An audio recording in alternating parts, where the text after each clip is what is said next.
Hello guys, magandang buhay! So ngayon, magluluto tayo ng pinakbet na gulay.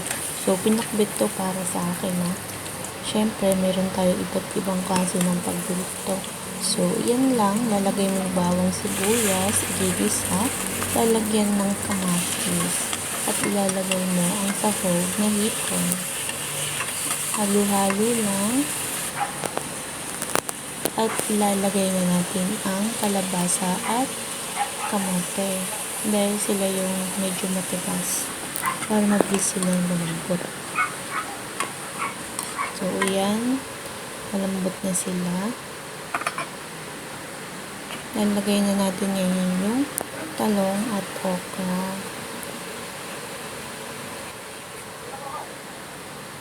At isama na rin natin ang siling panigang. Lagyan natin ng halubaybay na bagong. At syempre, pwede nyo rin timplahan yan.